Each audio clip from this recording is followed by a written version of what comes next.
Olá, eu sou Giovanni de Souza. Hoje são 15 de março de 2021, são 21 horas e 35 minutos, dando início às lições bíblicas da classe de jovens, o cuidado de Deus com o corpo de Cristo, lições da carta do apóstolo Paulo aos Coríntios para os nossos dias. As lições têm os comentários, do pastor Natalino das Neves, pastor da Assembleia de Deus de Curitiba, no Paraná. Se porventura você é desta igreja, receba aí o meu forte abraço, ou se você é daí de Curitiba, um forte abraço. Começando com a hora da revisão, vamos começar a correção.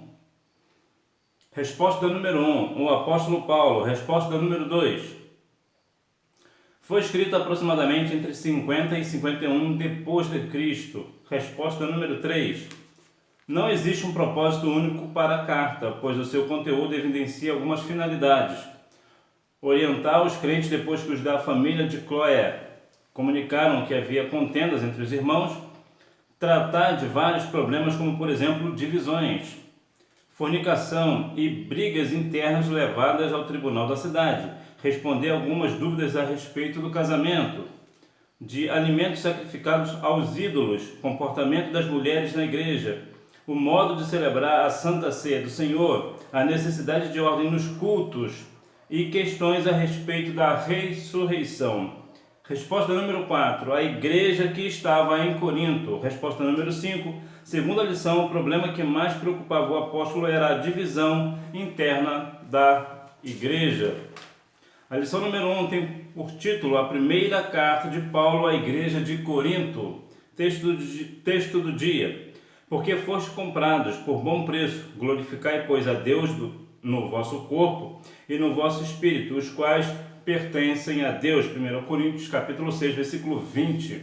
Síntese: a verdadeira maturidade espiritual gera relacionamentos saudáveis, firmados no amor e promove a unidade da igreja. Nós precisamos ter no nosso coração esse entendimento que nós fomos comprados por bom preço. Então nós precisamos glorificar a Deus no nosso corpo, no nosso espírito.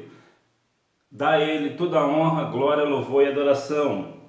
Sabendo que a nossa maturidade espiritual gera relacionamentos saudáveis, que faz assim com que a igreja cresça aqui na terra e consequentemente o reino dos céus. Introdução. Neste trimestre estudaremos a primeira carta do apóstolo Paulo aos Coríntios.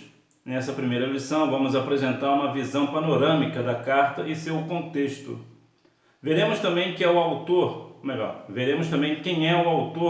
a ocasião e o motivo da epístola. Em seguida veremos um panorama da cidade e das comunidades judaica e cristã que ali residiam e as principais características da carta. Se você porventura acha que a sua igreja tem alguns problemas, é porque você não conheceu a igreja de Coríntios, que estava lá na cidade de Corinto. Pensa numa igreja difícil.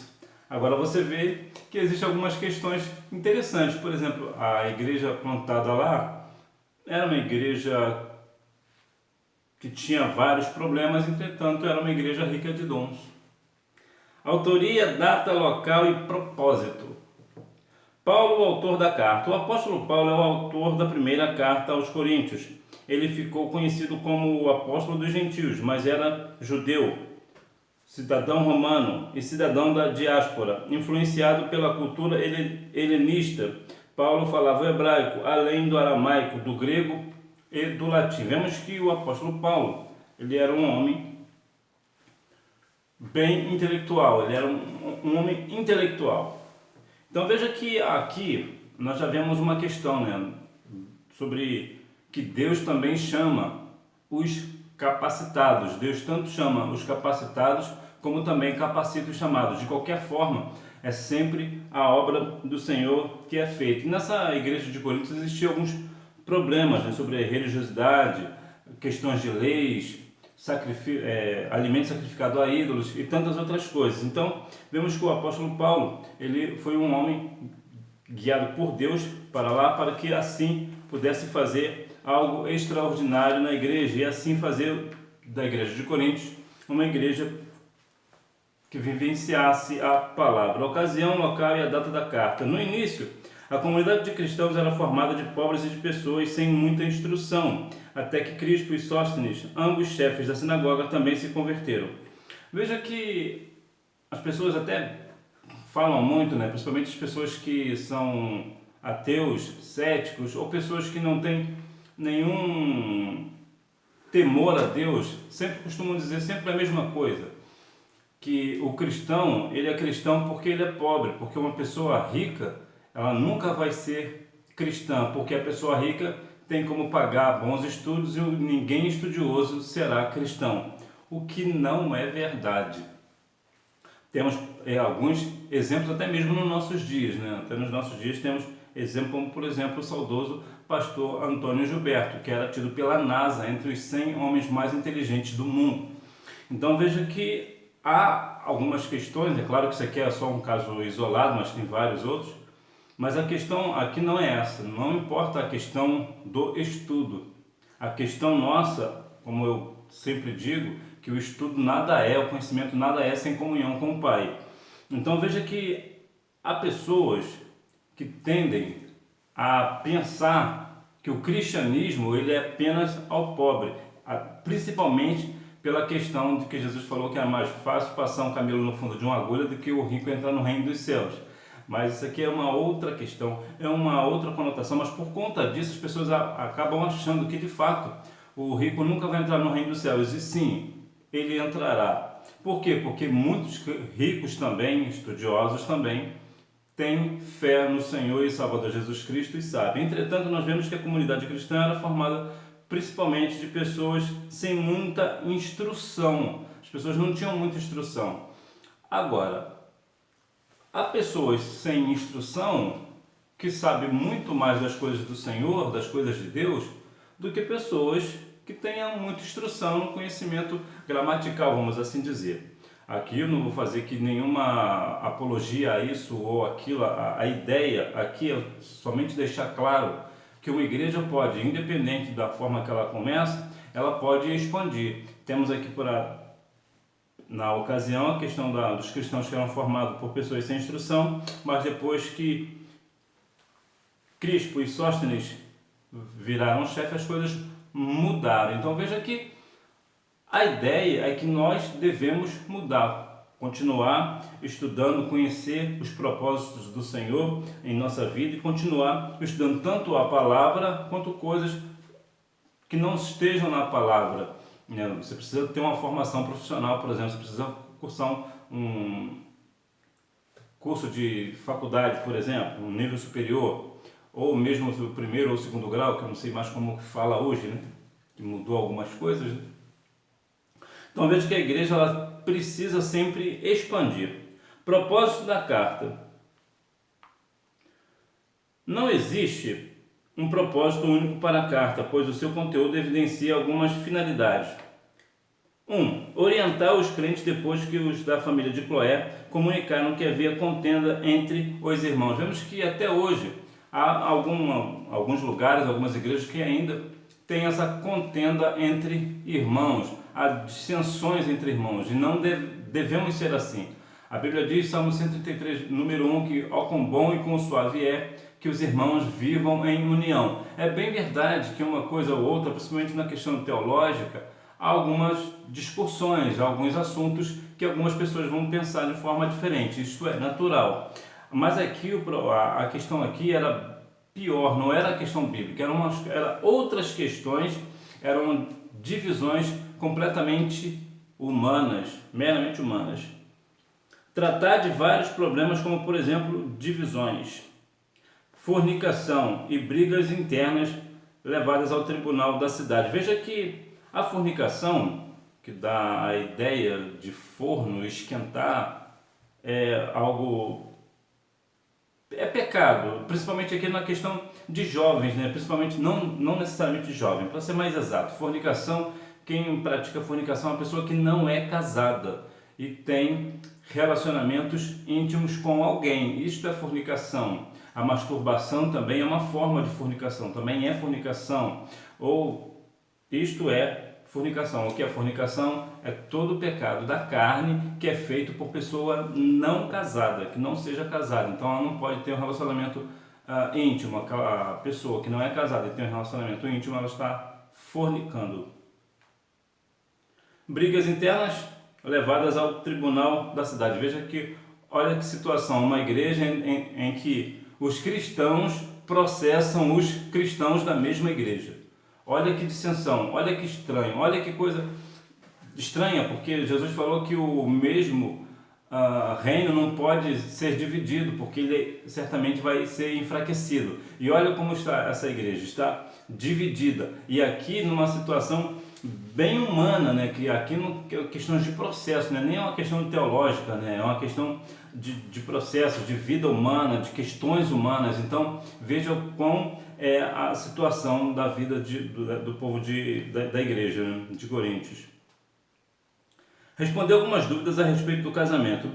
Bem, a respeito de casamentos existem muitas dúvidas até hoje, nos nossos dias, e são perguntas bastante sinceras, honestas e algumas até bem complexas. Então isso aqui é viável, né, que existisse algumas dúvidas a respeito do casamento. Isso aqui é algo sincero, né? Seriam umas dúvidas sinceras.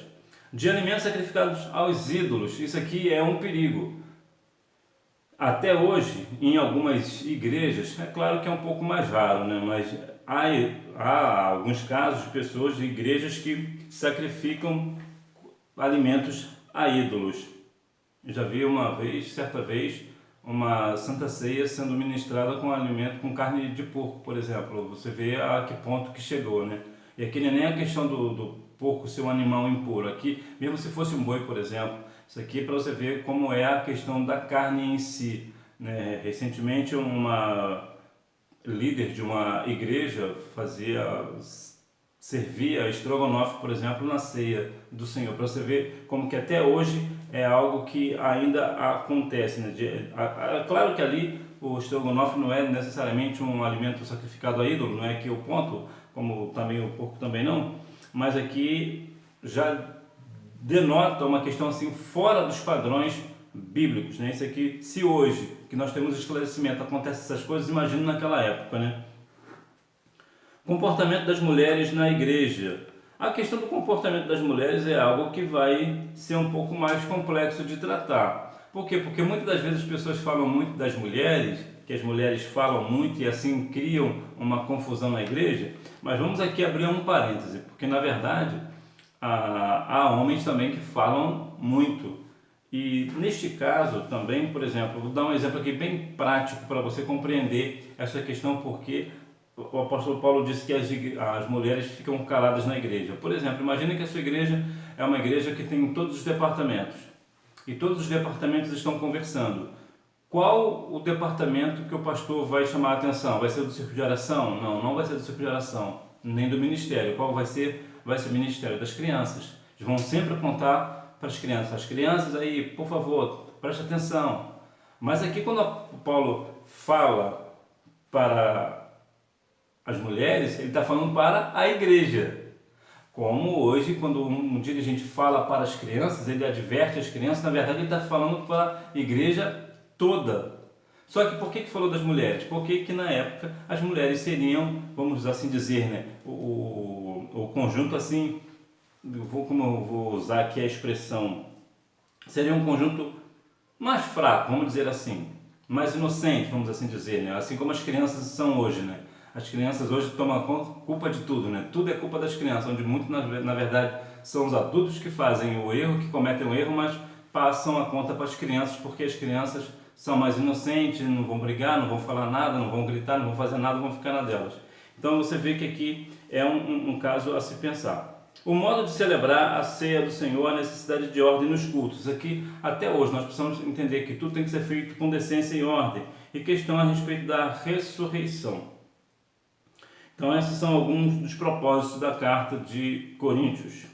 Quem foram os destinatários da carta? Corinto era uma cidade próspera, tinha 2 grandes portos e um excelente comércio. No entanto, 2/3 da população eram de escravos e trabalhadores. Na religião se destacava o grande templo de Afrodite, a deusa do amor, onde os fiéis eram atendidos por várias prostitutas cultuais.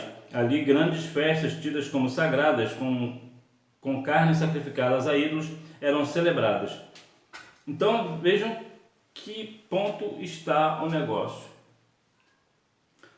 Aqui a questão aqui do templo de Afrodite, as pessoas dizem que Afrodite é a deusa do amor.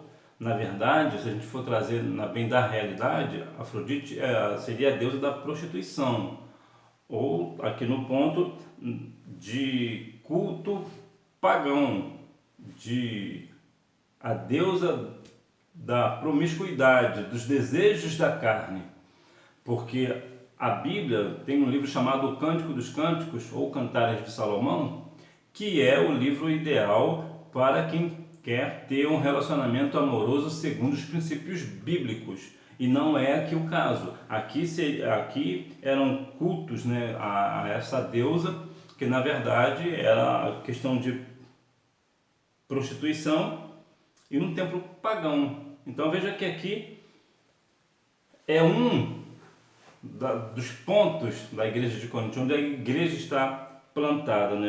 A questão do pecado, né? A comunidade judaica de Corinto. Uma robusta comunidade com influência religiosa própria, uma forte vida familiar e influente padrão moral. A comunidade judaica se manifestava contra a pregação messiânica de Paulo, e os anciãos revoltados com a mensagem do apóstolo acabaram por arrastá-lo para ser julgado em um tribunal romano. Veja que quando nós vamos para um lugar onde existe uma religião forte, por exemplo na Índia, quando você vai para a Índia, por exemplo, lá o cristianismo não impera lá. Lá que o que impera é o hindu, que inclusive o hindu é a religião mais antiga do mundo. Para você pregar a palavra lá, você vai ter muitos problemas, muitas dificuldades, questões de idioma, cultura, rituais, é complicado. É isto que estava acontecendo aqui, a dificuldade de Paulo. Por quê? Porque a tradição judaica aqui estava muito enraizada. E até nos dias atuais, muitos lugares, inclusive aqui no Brasil, muitos lugares têm uma religião diferente da nossa, e é implantado de uma forma, acham que aquilo é o certo porque eu nasci assim, eu vou morrer assim, ponto. E até mesmo na questão cristã, há pessoas que estão muito agarradas em questões de tradição. Nos templos evangélicos, por exemplo, no Brasil, muitos lugares querem trazer a cultura de Israel para cá. Ora, nós não estamos em Israel, nós estamos no Brasil. Então, a cultura deles lá é uma e a nossa é outra. Então, as pessoas acham que trazendo essa cultura de Israel para cá, nós vamos ser mais cristãos. Não é isso. Nós precisamos estar na palavra. É a palavra, somente a palavra. Nós precisamos de palavra, precisamos da palavra do Senhor e não de cultura judaica, ou seja lá de qual for. Então, veja que esta é uma grande barreira, né? Que é a barreira da religiosidade. Romper essa barreira, de fato, é muito difícil. Tanto é que o povo aqui levou Paulo para o tribunal de tão radical que era, né? A igreja em Corinto. Paulo fundou e consolidou a igreja em Corinto. Os primeiros membros eram provenientes da comunidade judaica, mas a maioria dos cristãos tinham origem no círculo de pagãos simpatizantes com o monoteísmo judaico. Dos grandes perigos ameaçavam a unidade da igreja local, o legalismo, salvação por meio da obediência exclusiva a certos regulamentos e costumes da lei. O que é isso? É como se você levasse um caderninho ou um livrinho de regras, e se você cumprisse aquele livrinho, né, aquelas regras, você está salvo. O que não é bíblico. Isso não é bíblico. E o antinomismo, a salvação vem pela fé e não era necessário se sujeitar a nenhuma lei moral. Aqui é o contraponto. Numa, acha que temos que seguir a regra e estamos salvos. No outro, diz que nós precisamos apenas ter fé e não seguir nenhuma lei moral. Viu como é estranho? Viu como alguma coisa errada não está certa? É exatamente isso. Era uma igreja rica em dons, mas imatura espiritualmente, ou seja, nós somos salvos mediante a fé no Senhor. Isso não vem de nós, é dom de Deus. Entretanto, nós precisamos estar também com a nossa lei moral, a lei bíblica. Nós precisamos ir ao encontro dos costumes bíblicos, né? Fazer como os costumes bíblicos nos mandam fazer. Então veja que aqui tem os dois pontos. Não é somente a fé sem uma obediência, né, como a Bíblia diz, né, com decência e ordem, mas também não é somente a lei. Há uma junção entre graça aqui e lei. Há uma junção. Há algumas questões, alguns pontos que nós precisamos de fato encaixar, né? Nós somos tanto temos que ter fé em Cristo, ser salvos mediante a fé, mas também precisamos ter no nosso coração fazer algumas questões a respeito da lei moral. As principais características da primeira carta em Corinto. Os vários conflitos e as diferentes questões doutrinárias provocaram uma intensa troca de correspondências entre Paulo e a igreja em Corinto. No cânon bíblico, a Bíblia, existem somente 2 cartas, todavia foram escritas pelo menos 4 cartas, 2 delas se perderam. Vamos ver lá em 1 Coríntios, capítulo 5, versículo 9, o que diz lá, 1 Coríntios, capítulo 5, versículo 9, já por carta vos escrevi que não vos associeis com os que se prostituem. Bom, mas de fato existiam mais 2 cartas, então seriam 1º, 2º, 3ª e 4 Coríntios. Só que 2 dessas se perderam e até hoje não se encontraram. Aí você vai fazer aquela pergunta inteligente. E se encontrassem hoje, por alguma razão, se encontrassem essas cartas perdidas, elas seriam inseridas na Bíblia? Não, elas não seriam inseridas na palavra. Imaturidade espiritual. O problema é que, agora é claro, vamos fazer aqui uma ressalva, elas não seriam incluídas na Bíblia, apesar que, até porque a Bíblia já está pronta. A Bíblia é o que nós temos hoje. Entretanto, certamente ela seria de bom proveito para nós. Imaturidade espiritual. O problema que mais preocupava o apóstolo era a divisão interna na igreja. Esse comportamento demonstrava a imaturidade espiritual da congregação. Tal problema perpassa toda a carta, porém recebe uma atenção especial nos 4 primeiros capítulos. O apóstolo tratou a questão da divisão de forma carinhosa, mas firme. Essa questão aqui, sobre a questão da imaturidade espiritual, de pessoas estarem cada um puxando para um lado, um para lá, outro para cá, nós precisamos ter isto no nosso coração. Você que é dirigente da igreja, da sua congregação, ou você é um pastor presidente e está aqui comigo, um forte abraço, que Deus abençoe a sua vida. Você precisa ser tanto carinhoso na hora de corrigir esses irmãos, mas você também precisa ser firme.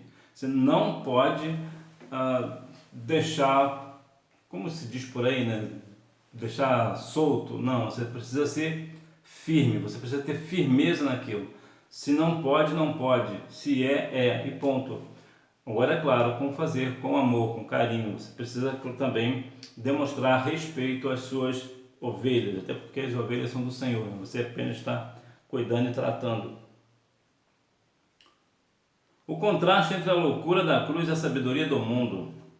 Outra característica que se destaca na carta é a ênfase que Paulo dá ao contraste entre a loucura da cruz e a sabedoria do mundo. Corinto contava com uma grande quantidade de filósofos, poetas e oradores que se orgulhavam da sua herança intelectual. Todavia, o apóstolo deixa claro que a sabedoria deste mundo não pode definir o modo de viver do cristão. É bem verdade que o povo da Grécia são pessoas intelectuais.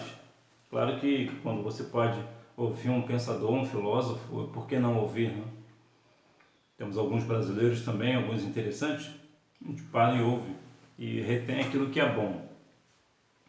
Entretanto, o fato de ser intelectual, filósofo, poeta, grandes oradores, isso não define vida cristã.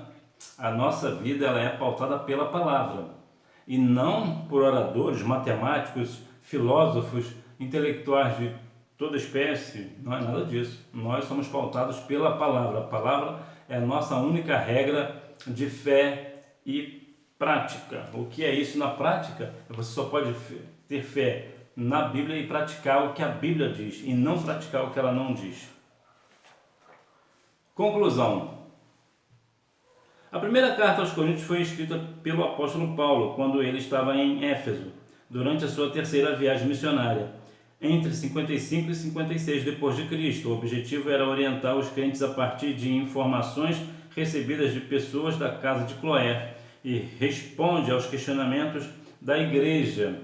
Os partidarismos e divisões eram resultados da imaturidade espiritual e da dificuldade em distinguir a sabedoria humana e a sabedoria divina. Precisamos, sim,